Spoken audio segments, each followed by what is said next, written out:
물레방아, 나도향. 덜컹덜컹 홈통에 들었다가 다시 쏟아져 흐르는 물이 육중한 물레방아를 번쩍 쳐들었다가 쿵 하고 확 속으로 내던질째 머슴들의 콧소리는 허연 곁가루가 켜켜 앉은 방앗간 속에서 청승스럽게 들려나온다. 촨촨촨 구슬이 되었다가 은가루가 되고 대쫄기같이 뻗치었다가 다시 쾅쾅 쏟아져 청룡이 되고 백룡이 되어 용솟음쳐 흐르는 물이 저쪽 산모퉁이를 십리나 두고 돌고 다시 이쪽 들복판을 오리쯤 꿰뚫은 뒤에 이방원이가 사는 동네 앞 기슭을 스쳐 지나가는데 그 위에 물레방아 하나가 놓여 있다. 물레방아에서 들여다보면 동북간으로 큼직한 마을이 있으니 이 마을의 가장 부자요 가장 세력이 있는 사람으로 이름을 신치규라고 부른다. 이방원이라는 사람은 그 집에 막실살이를 하여가며 그의 땅을 경작하여 자기 아내와 두 사람이 그날을 지내간다. 어떠한 가을밤, 유난히 밝은 달이 고요한 이 촌을 한적하게 비칠 때 그 물레방앗간 옆에 어떠한 여자 하나와 어떤 남자 하나가 서서 이야기를 하는 소리가 들리었다. 그 여자는 방원의 아내로 지금 나이가 22살, 한참 정열에 타는 가슴으로 가장 행복스러울 나이의 젊은 여자요. 그 남자는 50이 반을 넘어 인생으로서 살아올 길을 다 살고서 거의 쇠멸의 구렁이를 향하여 가는 늙은이다. 그의 말소리는 마치 그 여자를 달래는 것 같이 예, 내 말이 조금 더 그럴 것이 없지. 쇳내 할멈에게도 자세한 말을 들었을 터이지만은 너 생각해 보아라. 내가 허락만 하면 무엇이든지 내가 하고 싶다는 것은 내가 전부 해줄 터이란 말이야. 그까지 벙어니 녀석하고 내가 몇백 년 살아야 언제든지 막실구석을 면하지 못할 터이니 허허 사람이란 젊어서 호강해보지 못하면 평생 호강 한번 하여보지 못하고 죽을 것이 아니냐. 내가 말하는 것이 조금도 잘못하는 것이 없느니라. 대강 너의 말을 쇳내 할멈에게 듣기는 들었으나 그래도 너에게 한번 바로 대고 듣는 것만 못해서 이리로 만나자고 한 것이다. 너의 마음은 어떠냐? 어디 허허 내 앞이라고 조금도 어떻게 알지 말고 이야기해봐. 응? 이 늙은이는 두말할 것 없이 신치규다. 그는 탐욕스러운 눈으로 방원의 계집을 들여다보며 한 손으로 등을 두드린다.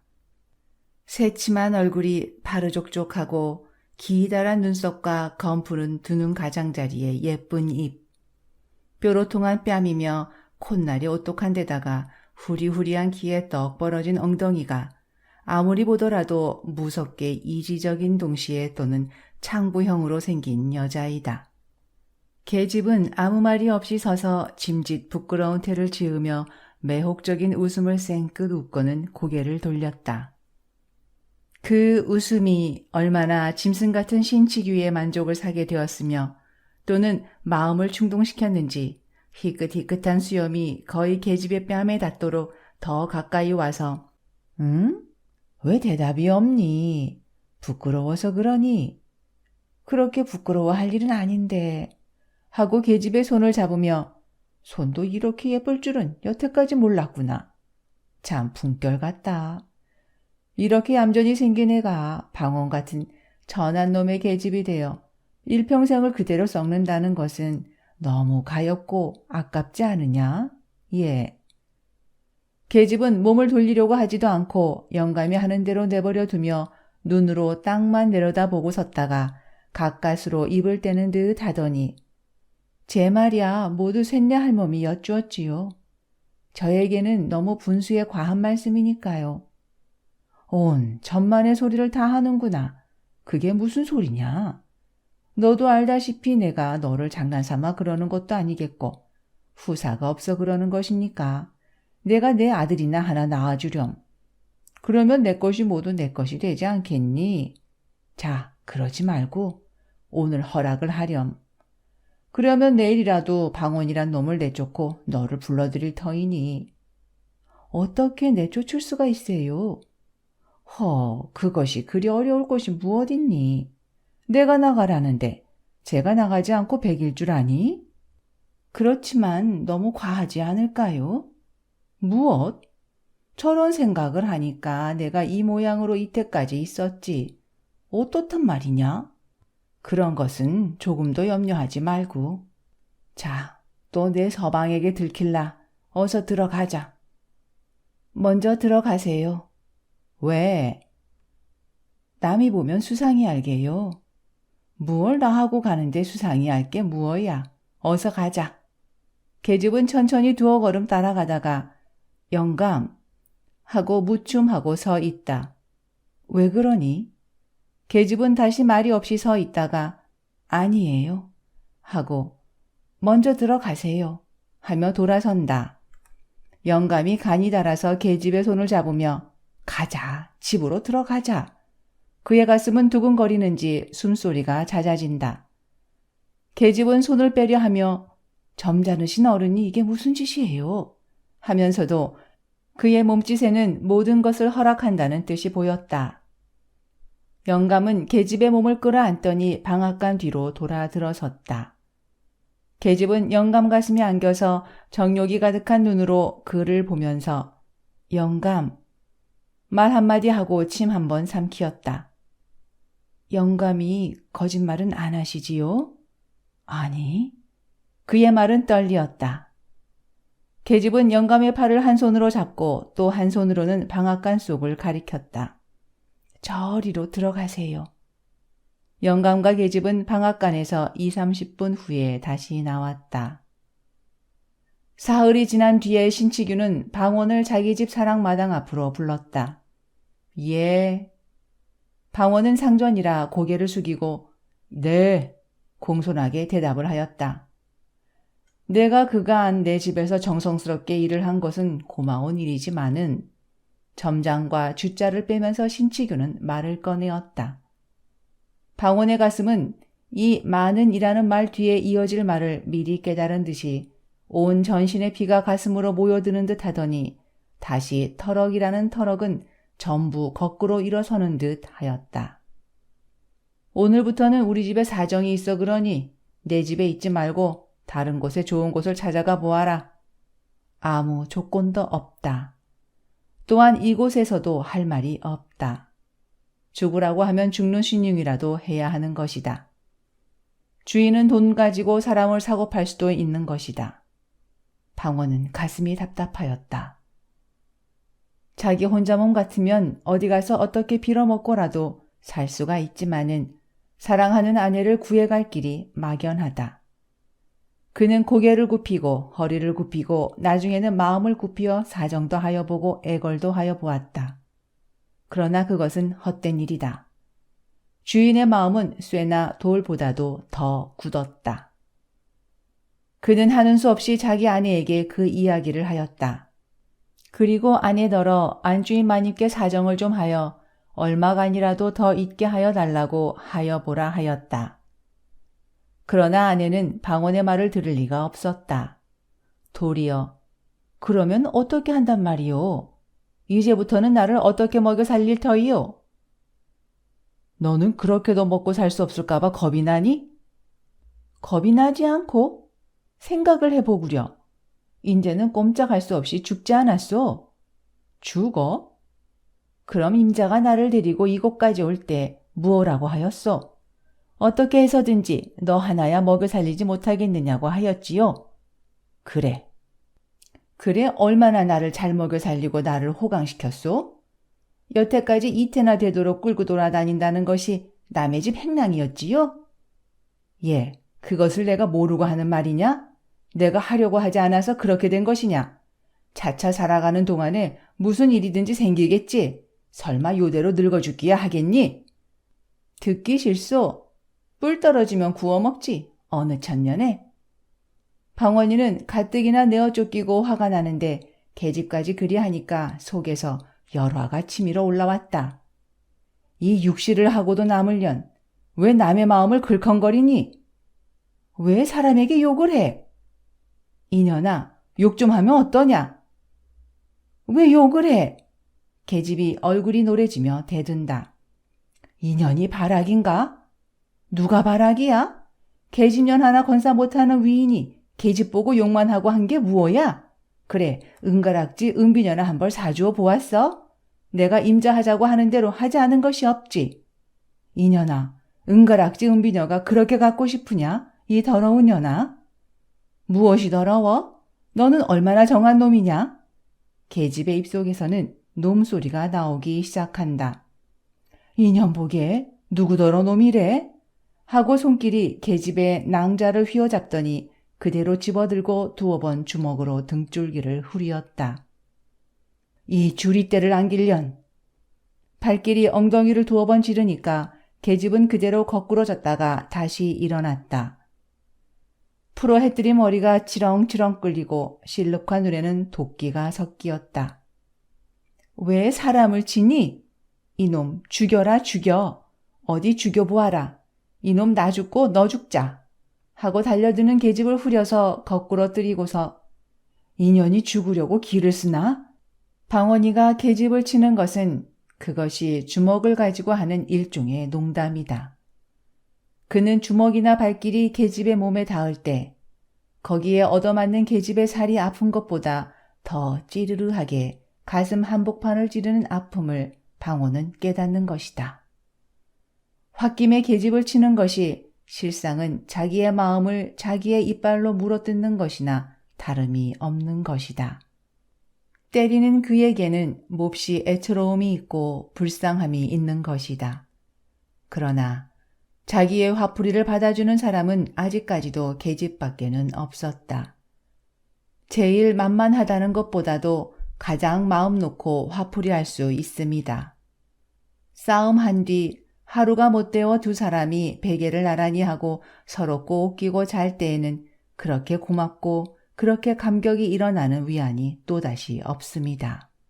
계집을 치고 화풀이를 하고 난 뒤에 다시 가슴을 애는 듯한 후회와 더 뜨거운 포옹으로 위로를 받을 그때에는 두 사람 아니라 방언에게는 그만큼 힘 있고 뜨거운 믿음이 또다시 없는 까닭이다. 계집은 일부러 소리를 높여서 꺼이 운다. 온 마을 사람이 거의 귀를 기울였으나 또 사랑 싸움을 하는군 하고 도리어 그 싸움을 부러워하였다. 옆집 젊은 것이 와서 싱글싱글 웃으면서 들여다보며 인제 고만두라고 하며 말리는 신용을 한다. 동네 아이들만 마당 앞에 쭉 늘어서서 눈들이 둥글해서 구경을 한다. 그날 저녁에 방원은 술이 얼근하여 돌아왔다.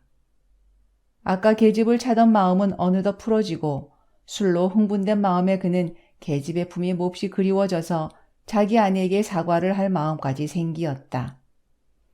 본시 사람이 좋고 마음이 약하고 다정한 그는 무식하게 자라난 까닭에 무지한 짓을 하기는 하나 그것은 결코 그의 성격을 말하는 무지함이 아니다. 그는 비척거리면서 집으로 향하는 길에 거슴츠레하게 풀린 눈을 스르르 내리감고 혼자 소리로 빌어먹을 놈, 나가라면 나가지 무서운가? 제 집 아니면 살 곳이 없는 줄 아는 게로군. 되지 않게 다 무엇이냐? 돈만 있으면 제일이냐? 이놈, 내가 그러다가는 이 주먹 맛을 언제든지 볼라. 그대로 곱게 되질 줄 아니? 하고 개천 하나를 건너뛴 후에 돈이 무엇이냐? 한참 생각하다가 에휴, 한숨을 쉬고 나서 돈이 사람 죽이는구나. 돈. 사람 나고 돈 났지. 돈 나고 사람 났니?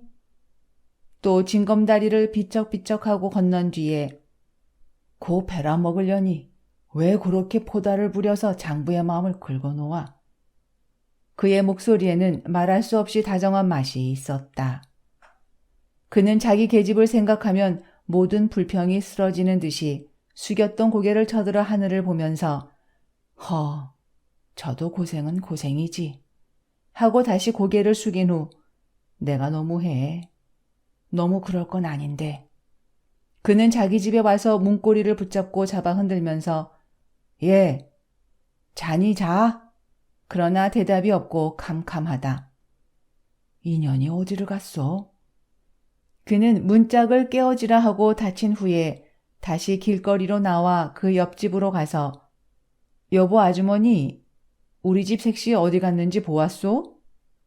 밥들을 먹던 옆에 집 내외는 어디서 또 취했소 그려. 애 어머니가 아까 머리 단장을 하더니 저 방앗개로 갑디다. 방앗개로?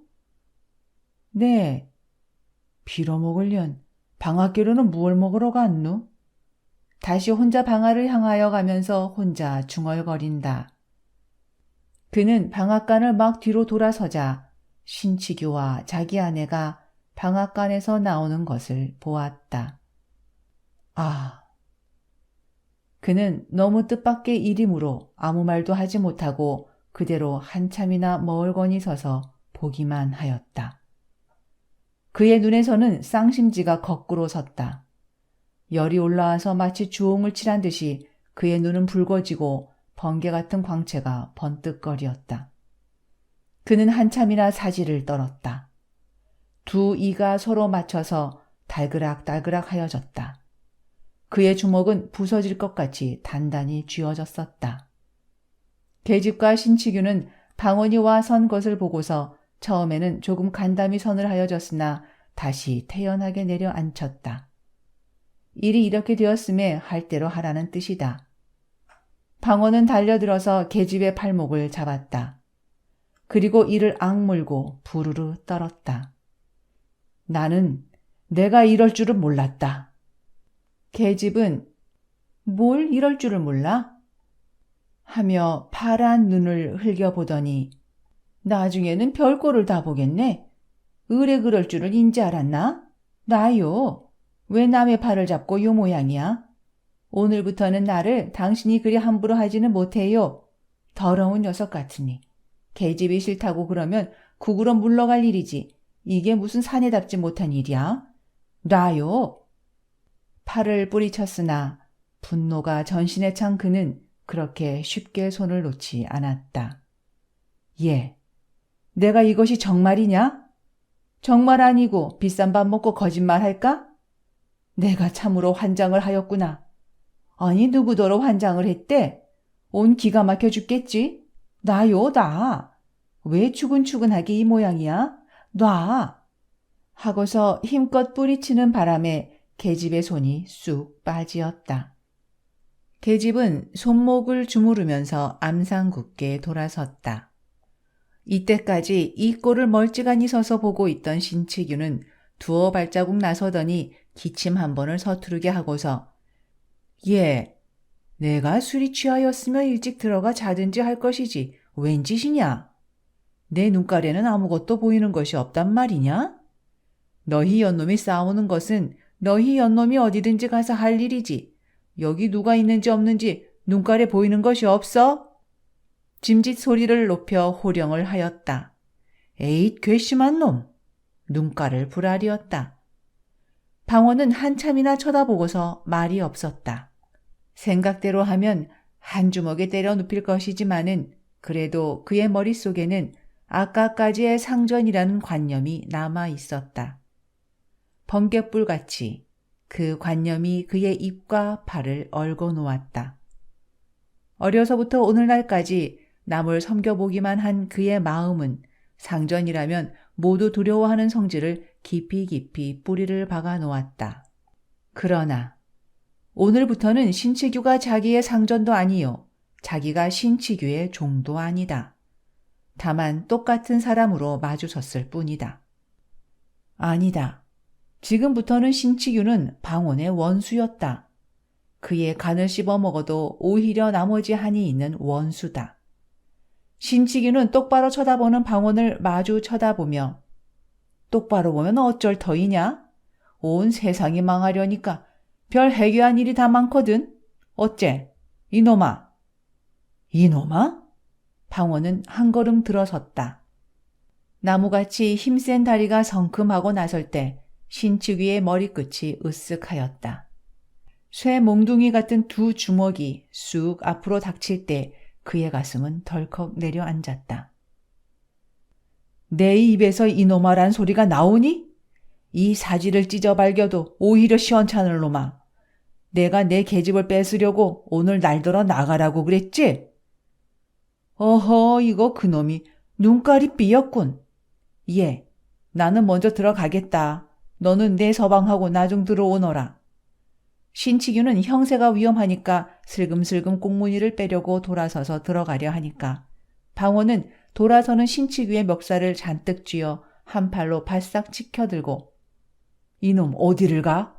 내가 이때까지 맛을 몰랐구나 하며 한번 집어쳐 땅바닥에다가 태지를 한 뒤에 그대로 타고 앉아서 목줄 띠를 누르니까 마치 뱀이 개구리 잡아먹을 적 모양으로 깨깨 소리가 나며 말 한마디도 하지 못한다. 이놈 너 죽고 나 죽으면 고만 아니냐? 하고 방원은 주먹으로 사정없이 닥치는 대로 들이팬다. 나중에는 주먹이 부족하여 옆에 있는 모루 돌멩이를 집어서 죽어라 하고 내리친다. 그의 팔, 그의 온몸에는 끓어오르는 분노가 극도에 달하자 사람의 가슴속에 본능적으로 숨어있는 잔인성이 조금도 남지 않고 그대로 나타났다. 그의 눈은 마치 펄떡펄떡 뛰는 미끼를 가로차고 앉은 승냥이나 이리와 같이 뜨거운 피를 보고야 만족하겠다는 듯이 무섭게 번쩍거렸다. 그에게는 초자연의 무서운 힘이 그의 팔과 다리에 올라왔다. 이 꼴을 보는 계집은 무서웠다. 끔찍끔찍한 일이 목전에 생길 것이다. 그의 맥이 풀린 다리는 마음대로 놓여지지 아니하였다. 아, 사람 살류, 사람 살류. 적적한 밤중의 쓸쓸한 마을에는 처참한 여자 목소리가 으스스하게 울리었다. 이 소리를 들은 방원은 더욱 힘을 주어서 눈을 딱 감고 죽어라 내리짖지었다. 뼈가 돌에 맞는 소리가 살이 을클어지는 소리와 함께 퍽퍽하였다.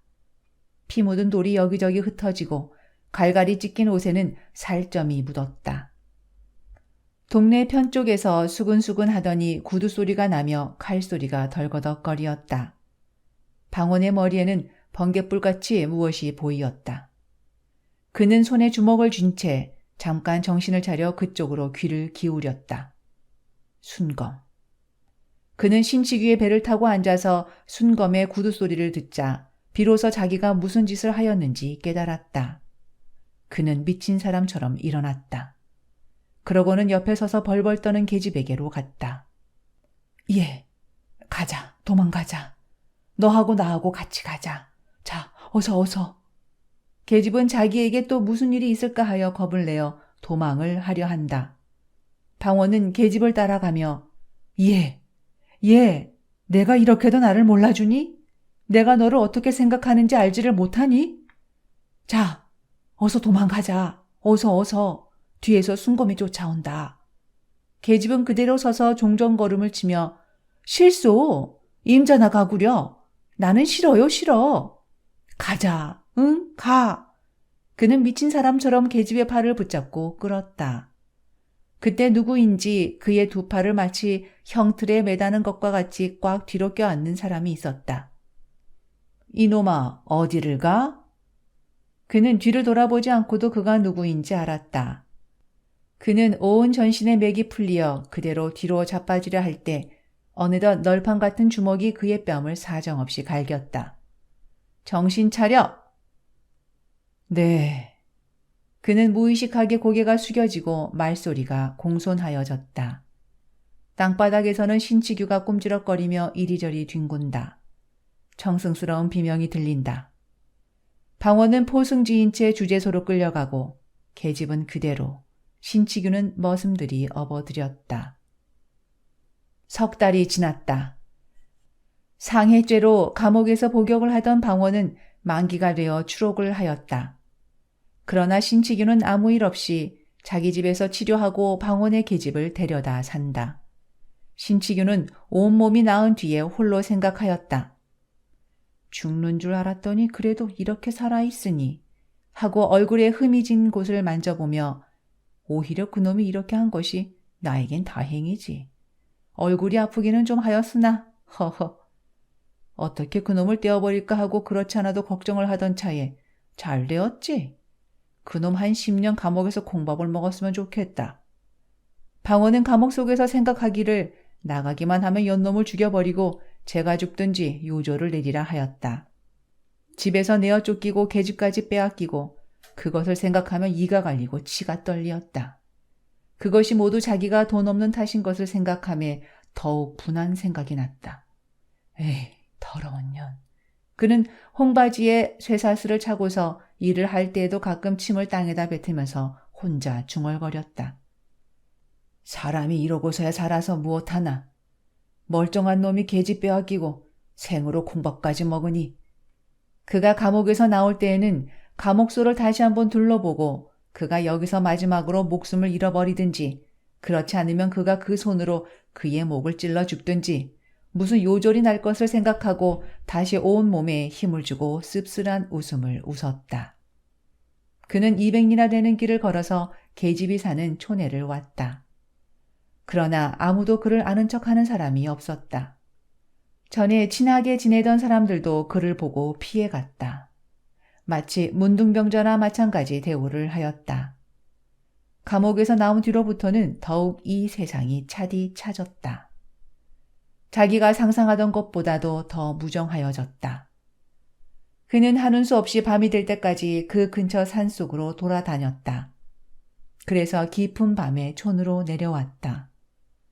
그는 그 방앗간을 다시 지나갔다. 석 달 전 생각이 났다. 자기가 여기서 잡혀갔다는 것을 생각할 때 더욱 억울하고 분한 생각이 치밀어 올라왔다. 그는 한참이나 거기 서서 그때 일을 생각하고 몸서리를 친 후에 다시 그 전 집을 찾아갔다. 날이 몹시 추워지고 눈이 쌓였다. 옷은 입은 것이 가을에 입고 감옥에 들어갔던 그것이므로 살을 애는 듯한 것이로되 그는 분한 생각과 흥분된 마음에 그것도 몰랐다. 연놈을 모두 처치를 해버려?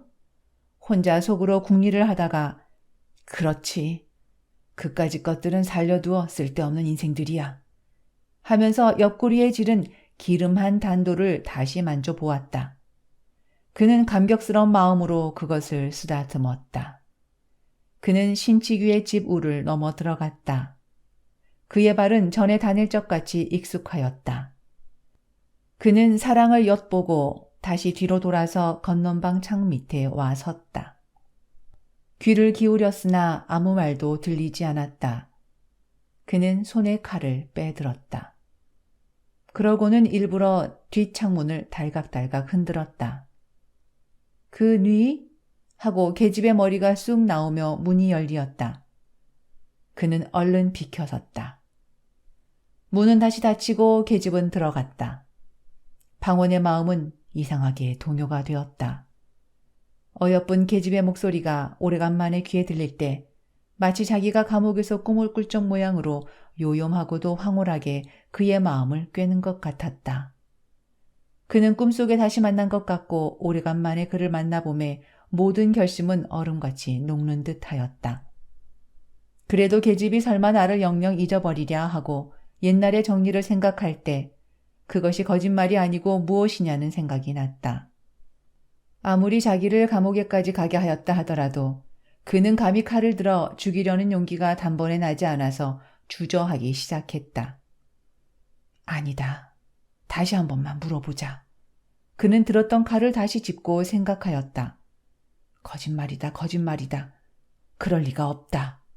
그는 반신반의하였다. 그렇다. 한 번만 다시 물어보고 죽이든 살리든 하자. 그는 다시 문을 달각달각 하였다. 계집은 이번에 다시 문을 열고 사면을 둘러보더니 헌 집신짝을 신고 나왔다. 뉘요? 그는 방원이 서 있는 집 모퉁이를 돌아서려 할째 내다 하고 입을 틀어막고 칼을 가슴에 대었다. 떠들면 죽어. 방원은 계집의 입을 수건으로 틀어막고 결박을 한 후 들쳐 엎어서 번개같이 다름질하였다. 그는 어느 결에 계집을 업어다가 물레방아 앞에 내려놓은 후 결박을 풀었다. 그리고 한숨을 쉬었다. 나를 모르겠니? 캄캄한 금은밤에 얼굴을 바싹 계집의 코앞에 들이대었다. 계집은 얼굴을 자세히 보더니 아! 소리를 지르더니 뒤로 물러섰다. 조금도 놀랄 것이 없다. 오늘 내가 내 말을 들으면 살려줄 것이요. 그렇지 않으면 이것이야. 하고 시퍼런 칼을 들이대었다. 계집은 다시 태연하게 말요? 임자의 말을 들을 것 같으면 벌써 들었지요? 이때까지 있겠소? 임자도 남의 마음을 알지요? 임자와 나와 2년 전에 이곳으로 도망해 올 적에도 전 남편이 나를 죽이겠다고 칼로 허리를 찔러 그 흠이 있는 것을 날마다 밤에 당신이 어루만져 주었지요. 내가 그까지 칼쯤을 무서워서 나하고 싶은 짓을 못한단 말이요? 이게 무슨 비겁한 짓이요, 사내 자식이. 자, 찌르려거든 찔러보아요. 자. 계집은 두 가슴을 벌리고 대들었다. 방호는 너무 계집의 태도가 대담하므로 들었던 칼이 도리어 뒤로 움찔할 만큼 기가 막혔다. 그는 무의식하게 정말이냐? 하고 한 걸음 더 가까이 나섰다. 정말이 아니고 내가 비록 여자이지만은 당신 같은 겁쟁이는 아니라오. 이곳이 도무지 무엇이요? 계집은 그래도 두려웠던지 방원의 손에 든 칼을 뿌리쳐 땅에 떨어뜨리었다. 이 칼이 땅에 떨어지자 방원은 여태까지 용사와 같이 보이던 계집이 몹시 비겁스럽고 더러워 보이어 다시 칼을 집어들고 덤비었다. 에이, 간사한 년. 어쩔 터이냐? 나하고 당장에 멀리 가지 않을 터이냐? 자, 가자. 그는 눈물이 어린 눈으로 타일러 보기도 하고 간청도 하여 보았다. 자, 어서 옛날과 같이 나하고 멀리 도망을 가자. 나는 참으로 나의 칼로 너를 죽일 수는 없다. 계집의 눈에는 독이 올라왔다. 광채가 어두운 밤의 번개같이 번쩍거리며 싫어요. 나는 죽으면 죽었지 가기는 싫어요. 이제 나는 고만 그렇게 구차하고 천한 생활을 다시 하기는 싫어요. 고만 불렸어요. 너의 입으로 정말 그런 말이 나오느냐? 너는 나를 우리 고향에 다시 돌아가지도 못하게 만들어 놓고 나의 모든 것을 다 잃어버리게 한 후에 또 나중에는 세상에서 지옥이라고 하는 감옥소에까지 가게 하였지. 그러고도 나의 맨 마지막 원을 들어주지 않을 터이냐? 나는 언제든지 당신 손에 죽을 것까지도 알고 있어. 자, 오늘 죽으나 내일 죽으나 언제든지 죽기는 일반. 이렇게 된 이상 나를 죽이시오. 정말이냐? 정말이냐? 정말요. 계집은 결심한 뜻을 나타내었다. 방원의 손은 떨리었다. 그리고 그는 눈을 꽉 감고 에이, 여우 같은 년 하고 칼끝을 계집의 옆구리를 향하여 힘껏 내밀었다. 계집은 이를 악물고 사람 죽인다. 소리 한 번에 그 자리에 거꾸러졌다. 칼자루를 든 손이 피가 몰리는 바람에 우르르 떨리더니 피가 새어나왔다. 방원은 그 칼을 빼어들더니 계집 위에 거꾸러져서 가슴을 찌르고 절명하여 버렸다.